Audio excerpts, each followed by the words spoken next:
bienvenido al canal Vida TV, bienvenido a este tu programa El Encuentro. Hoy estaremos al encuentro una vez más de un Dios de amor, un Dios redentor, el Dios de salvación y un Dios galardonador. Vamos a orar. Amado Dios y Padre Celestial, Dios Todopoderoso y Eterno, en este día, Padre, te damos gracias, mi Señor, porque sabemos que tus misericordias son nuevas cada mañana. Hoy te pedimos, mi Señor, que tu palabra sea lámpara para nuestros pies, lumbrera para nuestro camino, que cause un efecto transformador, que tú ilumines tu palabra en nuestra vida y que tu palabra pueda permitir conocerte más. Revélanos, Espíritu Santo de Dios, al Padre, revélanos al Hijo y por medio de ti, Espíritu Santo, permite que podamos entender las Escrituras. Señor, dejamos esto en tus manos. Te damos gracias en el nombre de Jesús. Amén y amén. La semana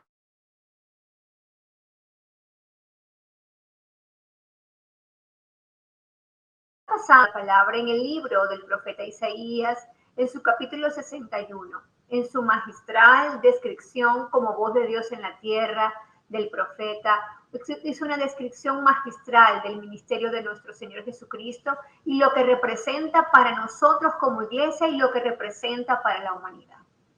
Y no solo para la humanidad en general, como nación, como país, como el mundo, sino para nuestra vida personal como un Dios vivo, al que el Padre llamó, que había ungido, que ungió. Y el derivado más importante de Jesús HaMashiach, de Mashiach, es que quiere decir ungido literalmente, como es el ungido prometido, se traduce el griego como Christos, y de ahí que fue designado Cristo. Bueno, vamos a pasar el mensaje del día de hoy y lo he titulado Bienaventurados. Abran su Biblia en el libro de Mateos, en su capítulo 5, en el versículo 1 al 11. Y estas bienaventuranzas que vamos a leer en este momento también en el libro de Mateos, también se encuentra en el libro de Lucas, en su capítulo 6, en su versículo 20 a 23, si usted quiere escudriñar más profundamente las Escrituras. Y vamos a leer la palabra en el nombre del Padre, del Hijo y del Espíritu Santo de Dios. Y viendo la multitud, subió al monte y sentándose, vinieron a él sus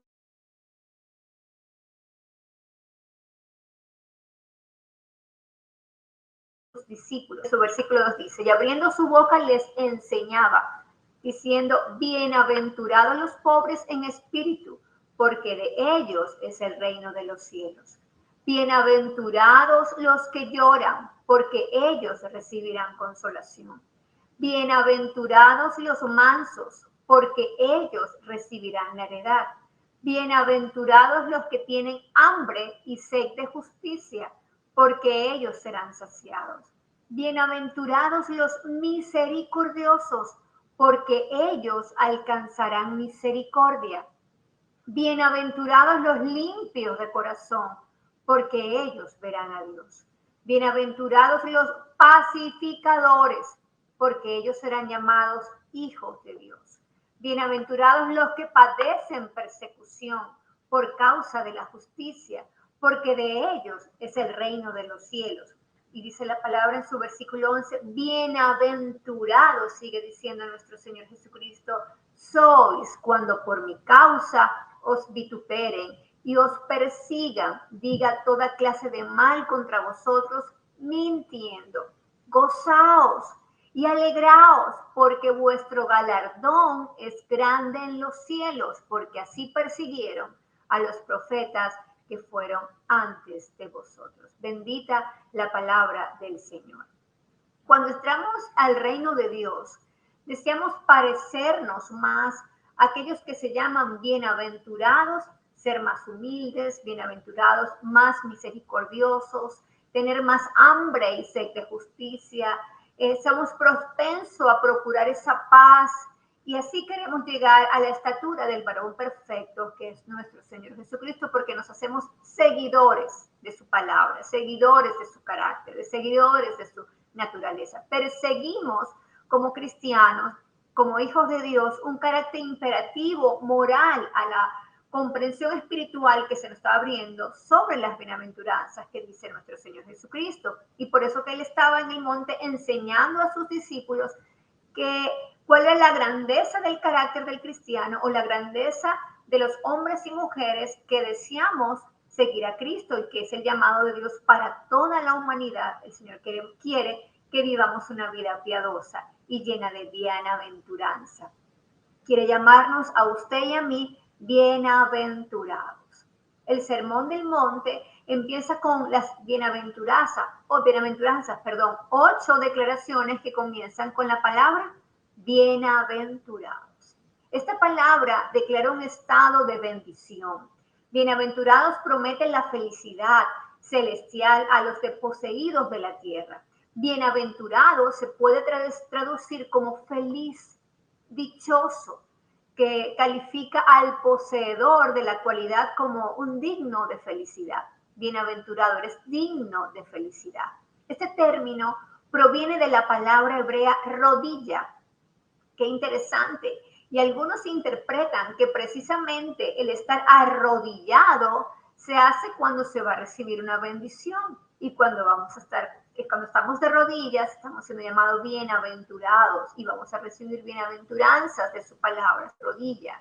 La palabra bienaventurado o bienaventuranza viene de la raíz latina beatus, que significa bendecido o feliz.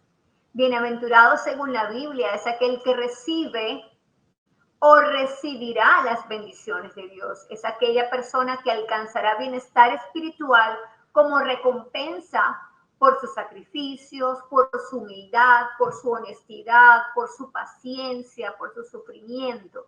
La palabra bienaventurado está unida completamente, entrelazada con el sufrimiento humano, con los sacrificios que cada hombre y cada mujer pueden pasar para vivir una vida llena de honestidad, una vida piadosa, una vida llena de testimonio y una vida que le agrade a Dios.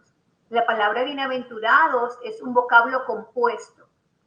Así es que para descubrir su etimología debemos explicar el origen de aquellas palabras que lo componen.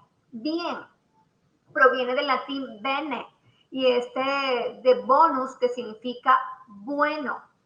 Por su parte, aventura procede también del latín adventura, que hace referencia a lo que llegará en su futuro, no está hablando en el presente.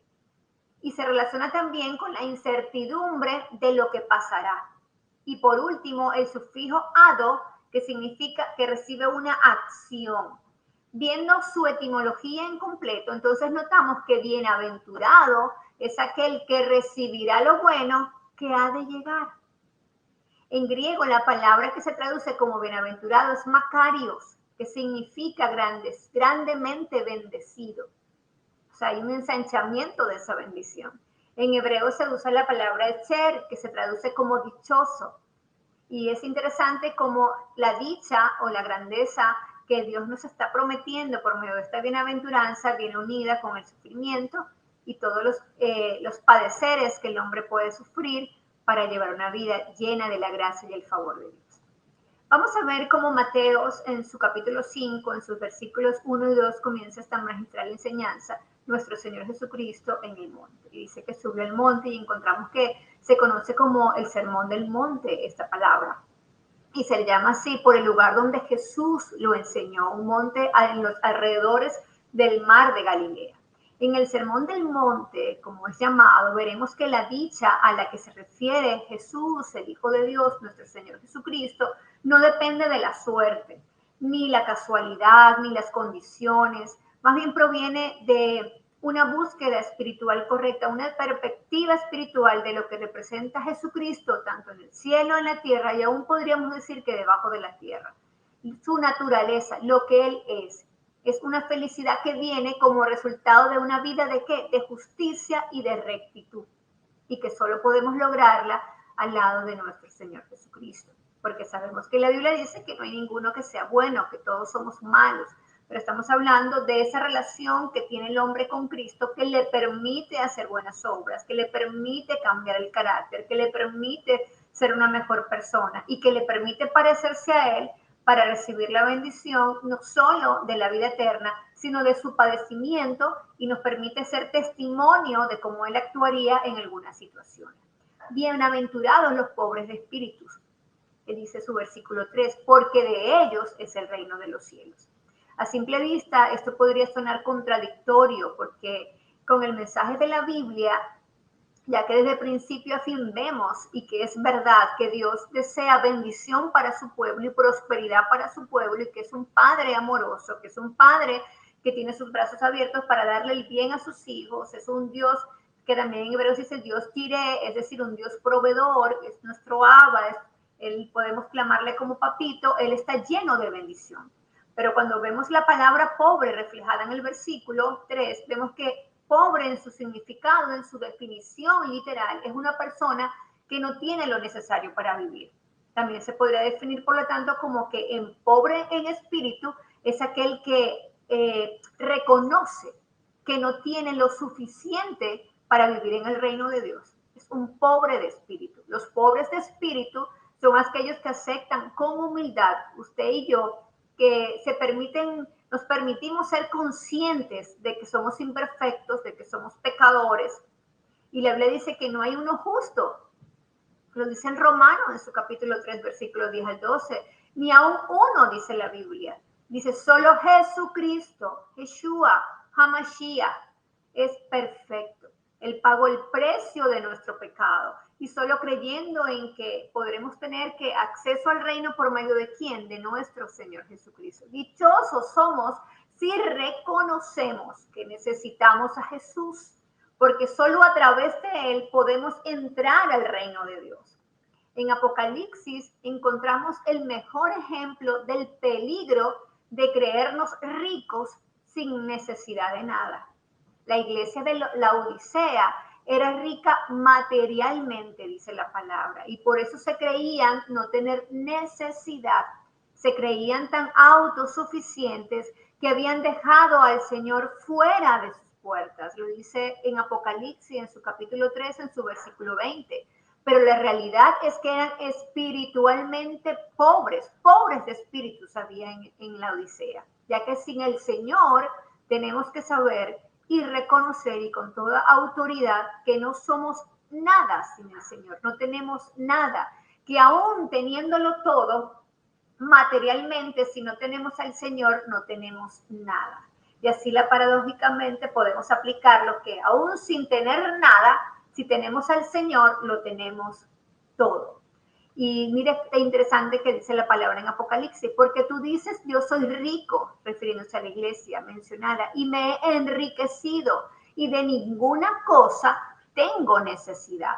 Y no sabes que tú eres un desventurado, miserable, pobre, ciego y desnudo. Por tanto, yo te aconsejo que de mí compres oro refinado en fuego, para que seas rico, y vestiduras blancas para vestirte, y que no se descubra la vergüenza de tu desnudez, y unge tus ojos con colirio para que veas.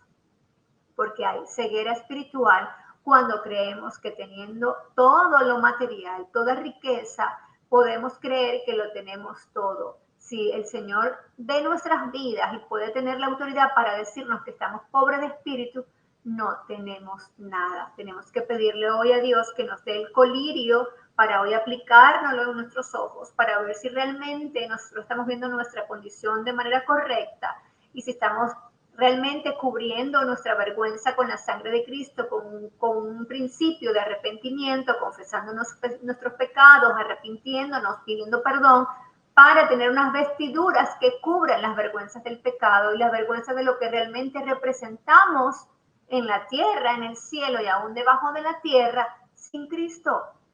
No hay mayor pobreza que creer que uno no tiene necesidad de Dios, que no necesitamos a Dios. Si uno se cree rico espiritualmente, y no buscamos a Dios, pero reconocemos nuestra necesidad y tenemos al Señor, lo buscaremos continuamente, como se busca el diario comer, como se busca el diario cualquier cosa, cualquier actividad o disciplina que usted tenga a diario. La principal disciplina que usted debe tener a diario es buscar espiritualmente a Dios para enriquecer su espíritu y su alma, su mente y aún su cuerpo en Cristo. Los pobres de espíritu Son guiados y andarán correctamente el camino que los llevará a la salvación, la cual está asegurada para todos los que recibimos a Cristo y seguimos su ejemplo. Qué bonito. Mire lo que dice igual el mismo capítulo 5, estamos en el capítulo 5 de Mateos, en su versículo 4. Bienaventurados los que lloran, porque ellos recibirán consolación. El griego tiene 9 palabras diferentes que hablan de llorar. Y las 9 palabras diferentes, el uso de llorar, aquí es el más fuerte y es el más severo, el que expresa un dolor desde lo más profundo de nuestra alma. La palabra transmite una agonía interior. Además, la palabra llorar es un participativo presente que indica una acción continua cuando estamos llorando. En otras palabras, los que lloran aquí son que están llorando continuamente y por tanto también son quienes van a estar recibiendo consolación como continuamente. Así que de la forma en que lloramos continuamente, en Cristo podemos recibir esa consolación continuamente. Cuando lloramos expresamos que nuestra tristeza, expresamos nuestro dolor, expresamos nuestra desesperanza, expresamos nuestras pérdidas ante Dios. Podemos decir que hay una bendición al llorar. Cuando pasamos por un momento doloroso en nuestra vida, es necesario llorar. Le invito a llorar sus pérdidas, le invito a llorar su dolor. Pero si llevamos ese dolor a los pies del Señor, Él sanará nuestra alma, Él dará sentido a lo que no tenía y Él nos ayudará a superar la prueba con gracia. Podemos llorar por arrepentimiento, es el llanto que viene como un reconocimiento, un reconocer, lo que hablamos al principio, de confesar pecado, de arrepentirnos y pedir perdón de nuestras fallas delante de Dios. Hay un gemir, hay un dolor, nos contristamos, sentimos un dolor fuerte cuando le fallamos a Dios. Sin embargo, es una congoja que trae consuelo de Dios cuando Él perdona nuestros pecados, cuando usted y yo nos arrepentimos de todo corazón. Enfrentar en nuestra propia vida que nos entristezcamos y enfrentar también esas cosas que suceden en el mundo. Podemos estar llorando incluso por los pecados de otros, por nuestras fallas, por las fallas de otros, de algún familiar, nuestras debilidades, pero también las debilidades de otros. Cuando Pedro negó al Señor, que era su propia debilidad, la Escritura nos dice que Pedro llora amargamente. Pablo mismo sintió maldad en su propio corazón y escribió en Romanos: miserable de mí, ¿quién me librará de este cuerpo de muerte? Lloramos por toda injusticia, pero también lloramos por nuestras propias pérdidas y también por nuestra propia condición delante de Dios Todopoderoso. Por eso es que recibimos consolación. La palabra consolación aquí es parakeleo, la cual tiene una variedad de significados como rogar, como alentar, como amonestar y como animar. Bendito sea el Dios y Padre de nuestro Señor Jesucristo, Padre de misericordias y Dios de toda consolación, quien nos consuela en todas nuestras tribulaciones y debilidades, ¿verdad? Para que también nosotros podamos consolar a los que están sufriendo por medio de la consolación con que nosotros fuimos también consolados por Dios. Porque así como abunda en nosotros las aflicciones de Cristo, en nosotros las aflicciones de Cristo, así también el mismo Cristo abunda en nuestra consolación. Si nosotros sufrimos, es para que ustedes reciban consolación y salvación. Si somos consolados, es para que ustedes, ¿qué? Reciban para poder soportar, como nosotros también padecimos, sufrimientos.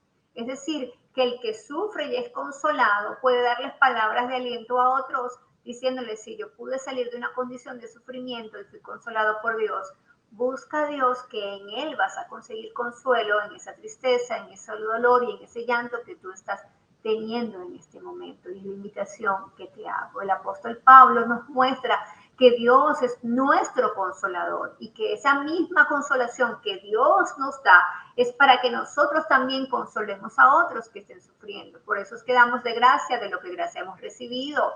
Por eso cuando usted ha pasado un momento de pérdida o de dolor, usted tiene la capacidad de llorar con otros, usted tiene la capacidad de consolar a otros con esa misma consolación que usted fue consolado.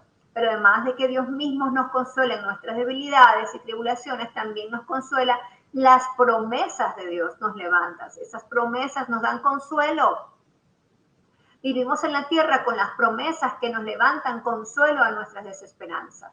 Como vimos los cristianos, lloramos al ver la condición del mundo caído por lágrimas de sufrimiento. También podemos ver las promesas del Dios eterno que nos dice, fíjense bien, ya estoy creando nuevos cielos y nueva tierra. De los primeros nadie volverá a acordarse ni los traerá más a memoria. Al contrario, ustedes se alegrarán y regocijarán siempre en lo que voy a crear. Estoy para crear una Jerusalén alegre y un pueblo gozoso.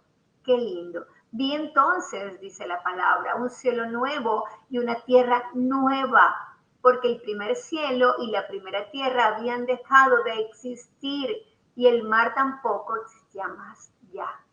Vi también que la ciudad santa, la nueva Jerusalén, descendía del cielo de Dios, ataviada como una novia que se adorna para su esposo. Entonces oí que desde el trono salía una potente voz, la cual decía, aquí está el tabernáculo de Dios con los hombres. Él vivirá con ellos y ellos serán su pueblo y Dios será su Dios.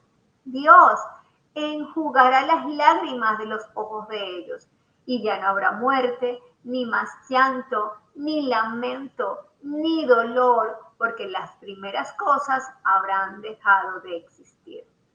Es la promesa de la restauración de todas las cosas, pero es una promesa de consuelo que en algún momento el Señor enjuagará todas nuestras lágrimas. Fíjese lo que dice el versículo 5. Bienaventurados los mansos, porque ellos recibirán la tierra por heredad. El diccionario se define manso como alguien sosegado, apacible y dócil. En el mundo esto es considerado como una debilidad. Sin embargo, en el reino de Dios la mansedumbre es una gran virtud.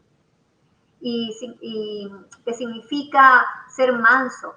Usted se preguntará, ¿qué significa la mansedumbre? La palabra manso también viene de praos, que significa suave, blando, humilde, considerado. El término se usaba para decir que los animales salvajes podrían ser domesticados por un domador, pero en el sentido humano, en una aplicación bíblica para nosotros, alude a ser apacibles, a ser dóciles, a ser sumisos o sujetos con equilibrio. Sé que con equilibrio. El mejor, porque hay un refrán que dice allí, de manso creo que pasea menso, algo así. Y es cierto, es posible que hay que tener un equilibrio en todas las cosas, pero el Señor nos llama a irnos a la esquina correcta de la mansedumbre, de ser dócil, de ser sumiso, de ser apacible, de tener un bonito carácter cristiano. El mejor ejemplo de mansedumbre para usted y para mí, y de humildad, la dio Jesucristo. Tomad mi yugo sobre vosotros y aprended de mí, dijo el Señor, que soy manso y humilde de corazón, y hallaréis descanso para vuestras almas. También tenemos el ejemplo de Moisés. Moisés fue un hombre humilde y fue un hombre manso, y él estuvo muy cerca de Dios, lo vio cara a cara. Tuvo experiencias sobrenaturales de Dios hermosas, tuvo una relación por su mansedumbre y obediencia a Dios, que es hay una referencia de él diciendo que Moisés era un hombre manso. Cuando tenemos la vista hacia el cielo, como principalmente nuestro primer ejemplo, nuestro Señor Jesucristo, podemos ser humildes con mayor facilidad, ya que reconocemos quiénes somos ante Dios y se nos quitamos de nuestro enfrente un poco de soberbia, y la humildad surge en nuestras vidas al conocer a Dios.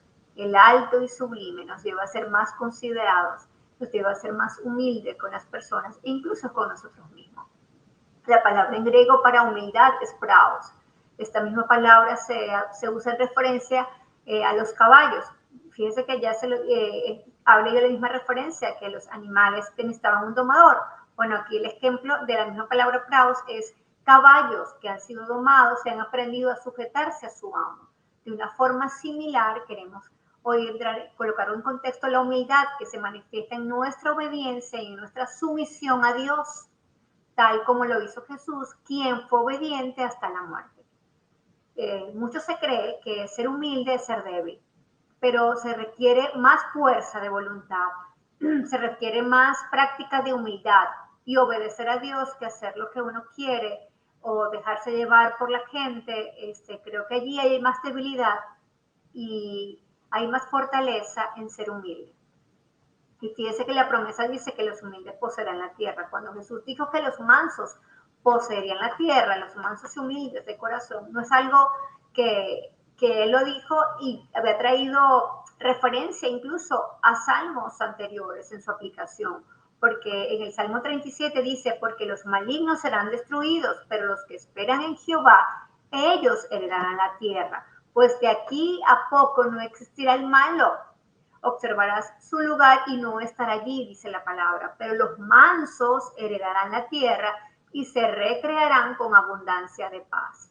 Y en el Salmo 37, en 28-29 dice, porque Jehová ama la rectitud y no desampara a sus santos. Para siempre serán guardados, mas la descendencia de los impíos será destruida.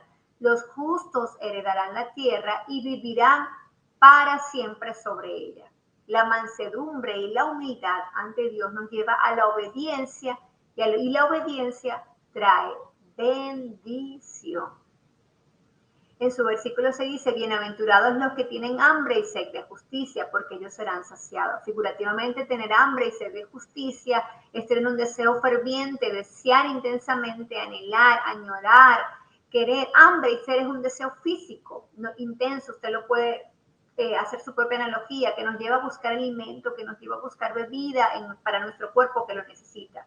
Cuando usted no siente hambre es porque o ya está muy satisfecho porque ya comió, o simplemente tiene alguna condición de enfermedad que no le permite tener alguna necesidad de alimento en ese momento. Jesús usó esta analogía del hambre y la sed para que entendiéramos mejor esa necesidad espiritual que todos deberíamos tener o que todos tenemos.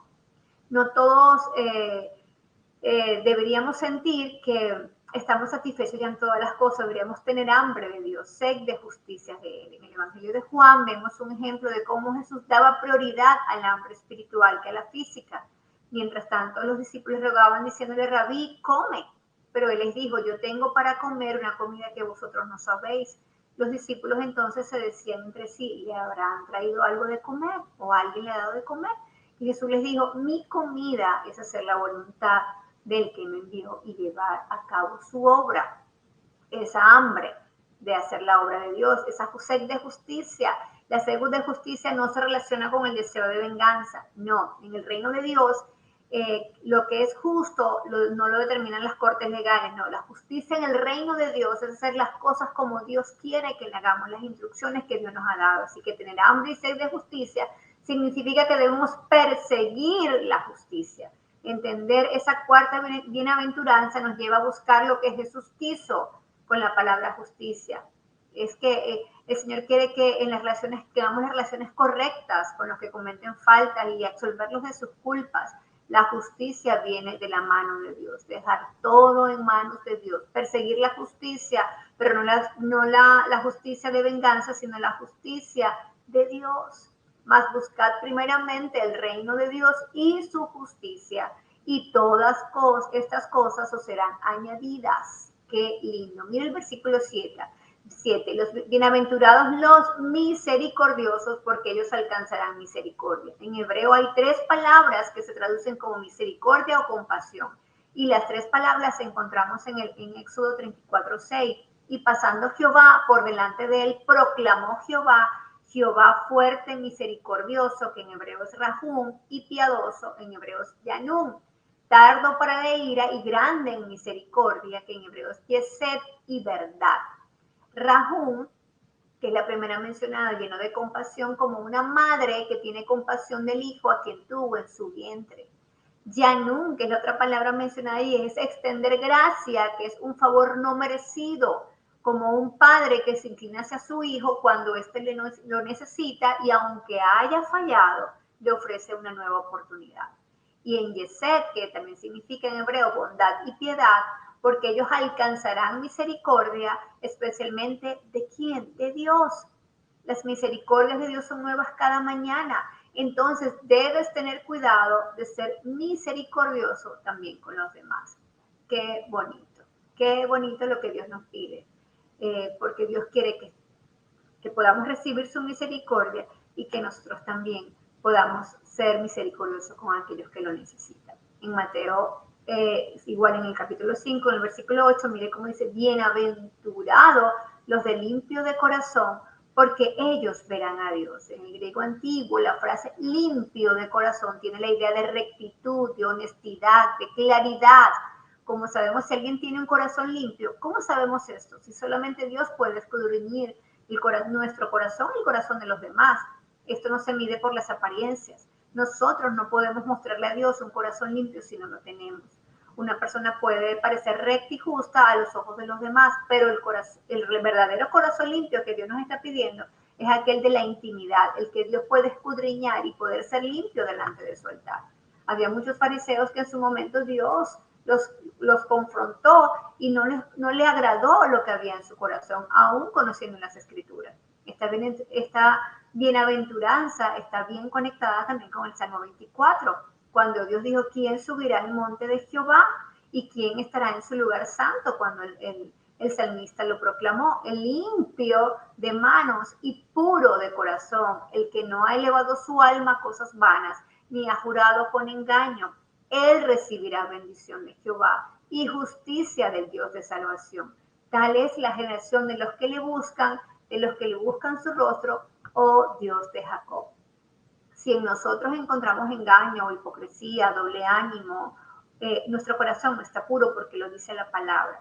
Pero si buscamos más parecernos a Dios y sacar y escudriñar nuestro corazón y ser sinceros con Dios y acercarnos a Él con un corazón sincero, déjeme decirle que por seguridad Él cambiará nuestro corazón, nos hará nuestro corazón de piedra, lo convertirá en un corazón de carne y Él podrá trabajar en él y convertir nuestro corazón en un corazón puro y en un corazón limpio, que es el que le agrada a Él. En el versículo 9 dice, bienaventurados los pacificadores, porque ellos serán llamados hijos de Dios. Qué bonito. Gracias, Señor, por esa palabra. Cuando Jesús declara que los pacificadores serán llamados hijos de Dios, Él nos está describiendo no como convertirnos en hijos de Dios, porque en hijos de Dios nos convertimos por medio de ¿quién? De nuestro Señor Jesucristo, al confesar con nuestra boca que Jesucristo es el Hijo de Dios, que vino a la tierra, que caminó en la tierra, que murió crucificado en la cruz del Calvario y resucitó al tercer día. Eso nos permite dar la potestad, dice la palabra en Juan, de ser llamados hijos de Dios. Aquí lo que está diciendo es que el Señor nos permite a todos los que ya somos hijos, que también nos está invitando a que seamos llamados pacificadores. El significado de paz en español es básicamente ausencia de conflicto, pero en hebreo el concepto es mucho más amplio. La palabra en hebreo es shalom e implica un bienestar integral en todos los ámbitos de nuestra vida. Si queremos vivir en paz y procurarla a otros, debemos hacer las cosas como Dios quiere que la hagamos.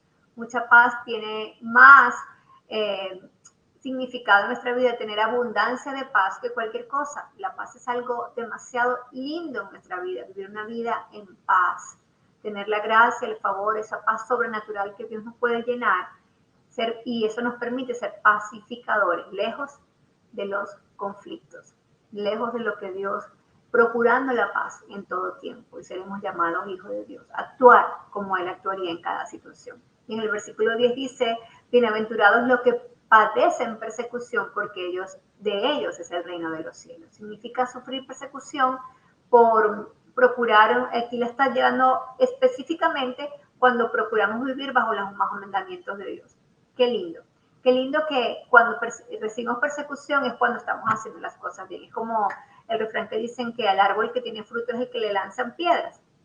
No sé si usted lo ha escuchado o en su país es mencionado, pero es simplemente a aquella persona que está viviendo bajo los mandamientos de Dios, que está haciendo las cosas correctamente, que quiere agradar a Dios, que está haciendo un esfuerzo, esa persona es la que va a recibir persecución. Es sufrir por procurar hacer lo justo según lo que Dios define. Qué bonito, porque desde los inicios del Sermón del Monte hemos podido ver cómo Jesús quiere dejar claro cuál es el carácter que poseen los hijos de Dios. ¿Cuál es el carácter que posee un cristiano? Estas características son la obra de gracia de Dios en usted y en mí. Es su obra de santificación. Él está preparando un pueblo para Dios. Jesús nos dice que por ser sus seguidores de Él, de Cristo, y vivir a la altura del llamado de Dios que nos ha hecho, eso nos generará persecución. No siempre todas las personas van a estar alineadas a la cruz. Tomar la cruz significa llevar cosas pesadas y difíciles en la vida. La cruz era el instrumento de muerte. Nos invita a tomar su cruz y seguirlo todos los días. Tomar la cruz es también morir con Cristo, morir algunas cosas que nosotros amamos, queremos, pero por amor a Cristo morimos en la carne.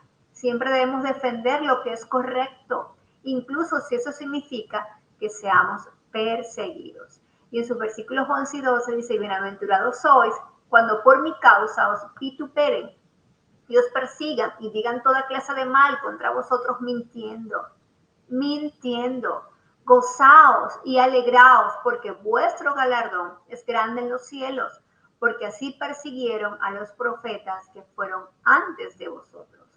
Porque vuestro galardón es grande en los cielos. Estas 10 palabras revelan la razón por la cual usted y yo nos podemos regocijar aún en las peores circunstancias. Y aquí que yo vengo pronto y mi galardón conmigo, dice Cristo, para recompensar a cada uno según fuere su obra. La palabra galardón está definida como premio, que se conoce por méritos, es una recompensa, es una compensación. En el idioma griego es la palabra mixos, que significa paga por servicios o hacer algo bueno, es una recompensa, es un salario. La palabra describe a Jesús como nuestro galardonador. Qué bonito, Señor. Gracias. Gracias porque tú premias nuestro dolor. Gracias, Padre, porque tú no te olvidas aún ni de nuestros sufrimientos. De manera que si nadie nos premiara nunca en la tierra, o que viviéramos muchísimas cosas, así que nos tocaran algunos ascensos, algunas cosas que Dios quiere darnos, o por algo que usted se ha esforzado, Cristo es el galardonador de todos nosotros. Y en esta vida temporal, en un reino movible, no se preocupe si el hombre no le da los galardones que dio, porque Dios se encargará de hacerlo. Dios no se olvidará de darle galardón de lo que usted ha sufrido, de lo que usted ha hecho. Por eso hay que gozarse, porque nuestra ciudadanía es celestial. Él ha reservado para sus hijos y para sus hijas el galardón más grande. Y Él es un juez justo y es un juez fiel. Cristo, Él es el que le pertenece a un reino inconmovible. Vamos a orar. Amado Dios y Padre Celestial, Dios Todopoderoso y Eterno, te damos gracias por este día. Te damos gracias por la bienaventuranza. Te damos gracias, Señor, porque podemos ser bienaventurados en el sufrimiento, bienaventurados en el dolor, bienaventurados cuando hemos decidido hacer justicia, bienaventurados cuando deseamos amarte, bienaventurados cuando queremos hacer lo correcto. Gracias, Señor, porque tú eres bueno y para siempre son tus misericordias. Y ahora que recordamos en este tiempo tu nacimiento, recordamos esas bienaventuranzas que nos llenan, tus promesas que nos levantan. Gracias porque cuando lloramos recibimos esa consolación que viene de tu mano, ese abrazo que viene de tu mano. Gracias, Padre, porque podemos contar con un Dios que en este peregrinar, en este camino cristiano, en cada una de nuestros momentos de nuestra vida, ya sea elevado, alto, de sufrimiento, de dolor, o en la esquina de la honestidad, de la integridad, no importa lo que estemos padeciendo, sea injusto ante nuestros ojos, podemos tener la seguridad que tú tendrás galardón para cada uno de nosotros y que tus promesas nos levantas y que tú estás preparando una morada hermosa, una ciudad santa para tus hijos y que pronto estaremos contigo y tú serás nuestro Señor. Te damos gracias, Padre, en este día por haber permitido que tu palabra fluya en nuestro corazón. Permítenos, Señor, acercarnos cada día más a ti, ser más parecido a tu imagen y semejanza y poder vivir una vida que te agrade, una vida que podamos ser seguidores de Cristo como tú quieres. Te amamos, Señor. Reconocemos que tú eres el Hijo de Dios y queremos que todos los días nos santifiques y que nos ayudes a ser cada día mejor para parecernos a ti y poder ser llamados bienaventurados. En el nombre de Cristo, en el te damos gracias, Señor. Amén y amén.